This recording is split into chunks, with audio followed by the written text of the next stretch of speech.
Hey guys, welcome back to my channel. In today's video, I wanted to do a rundown of all UFC related news stories that have caught my attention this week. So first things first, Paddy Pimblett has said that he'd obviously beat Islam Makhachev in a fight. So he was on the Still Talking show recently, the podcast, and he was talking about how a future matchup with Islam Makhachev would look like. Islam Makhachev has said that he thinks that Paddy Pimblett is an exciting fighter, and I actually do think that Paddy Pimblett has been proving haters wrong recently. So his last fight was against Bobby Green at UFC 304, and he did defeat Bobby Green via that submission in the first round, and it definitely did shock a lot of people because everyone was going around at the time saying that that was the fight in which Paddy Pimblett would be fraud checked. But clearly that's not what happened, and Paddy Pimblett is definitely on his way to getting in those top 10 rankings of the UFC's lightweight division. Of course, Paddy Pimblett is a really exciting fighter. Literally when he comes out, all of the audience is on their feet, everyone is singing and everyone is dancing, and he's definitely on his way to becoming a future UFC superstar. In the past, I have questioned whether I think that a future Paddy Pimblett versus Islam Makhachev fight could be the next Khabib versus Conor fight, but honestly I don't think it would ever get to that level because Paddy Pimblett just seems to be actually really respectful to the level of intensity that Khabib versus Conor did. You know, the whole dolly through the window, the whole crazy press conference, all of the back and forth. I don't think it would ever get there, but still I think fans would absolutely love to see Paddy and Islam face each other in the octagon. Speaking of Islam Makhachev, the current pound for pound king, the news going around about Islam at the moment is that his fight has actually not been contracted and signed yet between himself and Arman Tsarukyan. However, it does look like the pair are scheduled to fight each other on January 18th at UFC 311, and honestly I do think that the contract will be signed and everything will be sorted out and everyone can stop panicking. But if you read some of the comments on the news stories about the whole contract not being signed, everyone just seems to be having a big panic and think that fighters are ducking and that the fight won't go ahead, and perhaps we will just see another Charles Oliveira rematch. Of course, that is definitely not what fans want to see. People want to see that rematch between Islam and Arman. UFC 311 will be taking place in Los Angeles as well, so I only anticipate that that will mean that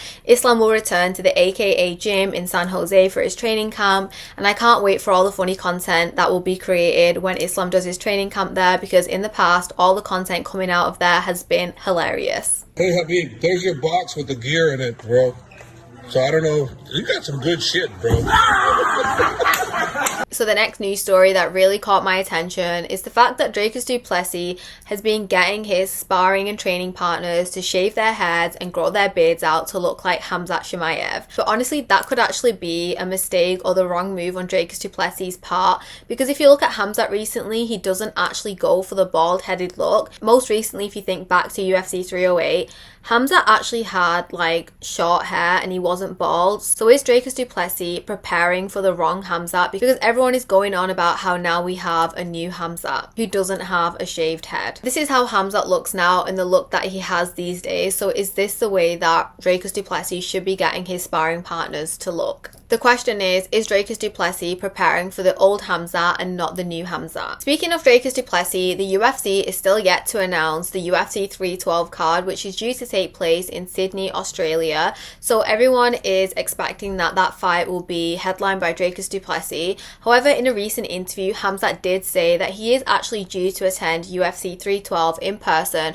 for a meet and greet and to do some promotional activity with the UFC. So then again, fans will assume that perhaps Sean Strickland will be actually getting the rematch he wants first with Dricus du Plessis, as opposed to Khamzat getting his title shot next. Who Dricus du Plessis is scheduled to fight in next, hopefully it is Khamzat, because that is definitely what the fans want to see. Clearly a fight with Khamzat Chimaev is also what Dricus du Plessis wants himself. So the next big UFC news story I wanted to talk about is the fact that all MMA fans right now are obsessed with the UFC's latest women's prospect, Shi Ming. So Shi Ming scored this incredible devastating head kick victory over her opponent Xiao Chan Feng, and honestly that head kick really reminded me of Islam's head kick on Volk at UFC 294. It was just so devastating, but the major difference here was that Shi Ming's opponent literally was not waking up after that knockout, and she literally had to be stretchered out. And I think in recent UFC pay-per-views I've watched, we haven't even seen any fighter be stretchered out and the situation get that bad recently. And also the other though, the major thing about her that made her go viral is the fact that people found out that she's actually a doctor during the day. Like, she's a literal qualified doctor in China. She looks after patients. So I did a bit of research and watched this video on her, which is incredible. But in this video, you can literally see how in the daytime she's a doctor, she's there attending to patients, and then in the evening she's literally there training MMA. And honestly, what I loved in this video clip as well is that she is just such a good student of MMA. In the clip, she's literally got like this whole huge notebook full of diagrams, annotations, notes, all about wrestling and grappling, and clearly she's learning so much and she's just so dedicated. Of course, to become a doctor, she definitely studied so super hard, and I love how she's just literally transitioned that style of studying on paper over to MMA.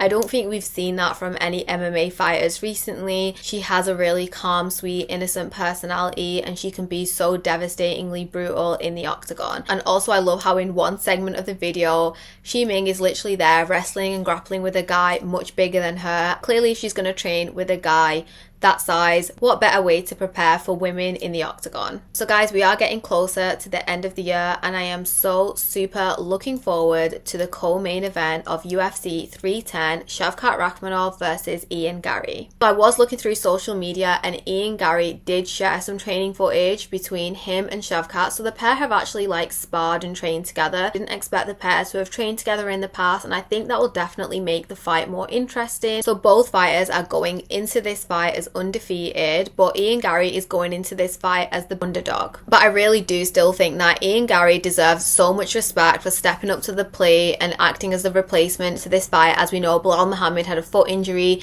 and really just stepping in and taking on a fight that not many people want. I was watching some of his training vlogs recently, and he did mention at the start that everybody else has just backed away from this fight with Shavkat Rakhmonov. I was keeping up with Ian Garry's training vlog, so he trains out in Thailand. I think it would be such an incredible experience just to go out to Thailand and train. Clearly the MMA scene there is just amazing. So Ian Garry has definitely been training so hard. Literally just listen to the sounds he was making when throwing these punches.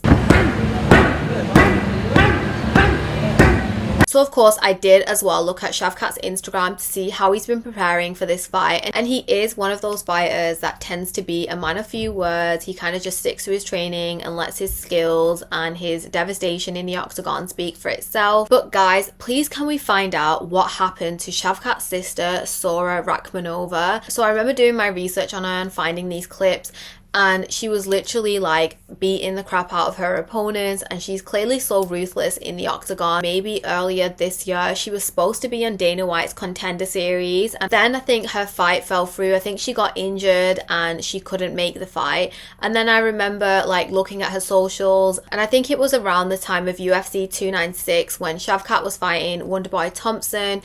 His sister Sora was actually getting married, and he couldn't even make his sister's wedding. Like, that is so devastating, but still, it just shows how dedicated Shavkat is to his MMA career. Again, I was having a look at their socials, and clearly they have such an amazing brother-sister relationship. But guys, what is happening with Sora Rakhmonova? Is she fighting? Is she going to get into the UFC? What is going to happen? I just really want to see this brother-sister champion duo in the UFC. I just think that will be so iconic. Just imagine the pair of them going on this like brutal knockout spree in their divisions, or just submitting everyone in their divisions. It will just be like an iconic era. Like, it could literally be the start of the next super MMA family like Team Nurmagomedov. So guys, if we don't get Shavkat Rakhmonov and his sister Sora Rakhmonova in the UFC together, we still have hope, because Alex Pereira has an incredible sister as well. Her name is Alini Pereira, and about a month ago she scored this brutal knockout victory over her opponent at Karate Combat, and it was so similar to her brother's knockout punches, and she actually said she learned it from him. Like, just imagine her coming into the UFC and having a career like Alex Pereira, like becoming a champion so fast, knocking everybody out, and just becoming this huge star. And maybe we could have Aline Pereira and Alex Pereira be the next MMA super family as well. Please let me know in the comments below which other UFC related news stories caught your eye this week and what you think is worth talking about. As always, please don't forget to share and like this video and subscribe to my channel.